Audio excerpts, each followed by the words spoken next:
Salam sejahtera dalam Tuhan kita Yesus Kristus. Pada kesempatan ini, saya Frater Edward Mayokan akan memberikan katekesi singkat tentang manusia jatuh ke dalam dosa yang terdapat dalam kitab Kejadian bab 3 ayat 1 sampai dengan 24. Katekesi ini bertolak dari 3 pertanyaan.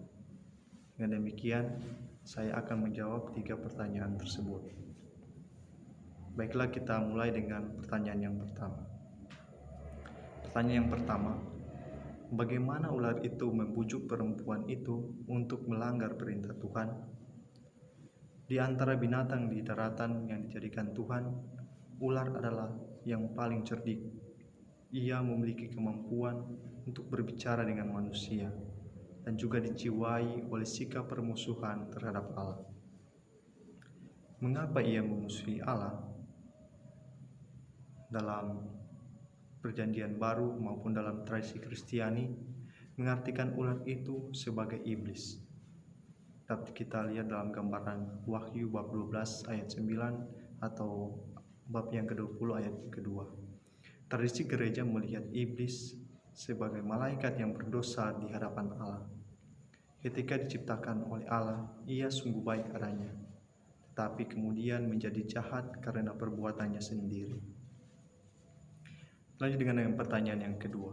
Mengapa pada akhirnya perempuan itu terpengaruh bujukan ular? Apa yang kemudian dilakukannya? Telah kita ketahui bersama bahwa adanya dialog antara ular dan perempuan.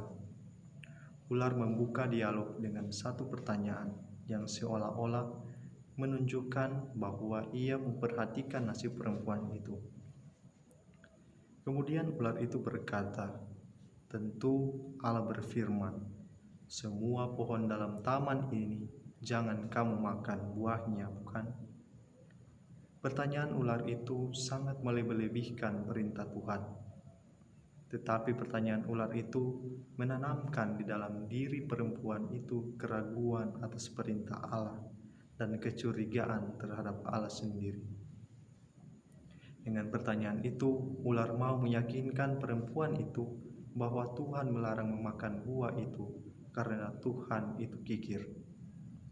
Perempuan menjawab pertanyaan ular dengan mengulang kembali perintah Allah, yaitu dengan berkata, "Buah pohon-pohon dalam taman ini boleh kami makan, tetapi buah pohon yang ada di tengah-tengah taman jangan kamu makan.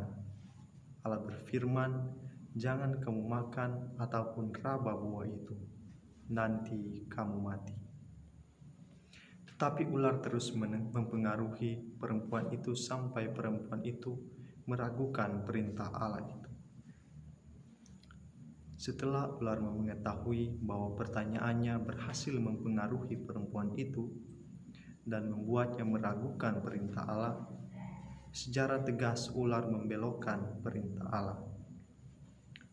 Ular itu seolah-olah menunjukkan bahwa Allah berbohong agar manusia tidak menyayangi Allah dan takut bila manusia menjadi seperti dirinya, tahu yang baik dan yang jahat. Setelah terpedaya dengan hasutan ular, perempuan memetik dan memakannya dan memberikan juga kepada suaminya. Dengan memetik dan memakan buah pengetahuan, manusia ingin menjadikan atau meniadakan kedudukannya sebagai makhluk ciptaan dan merebut kedudukan Allah.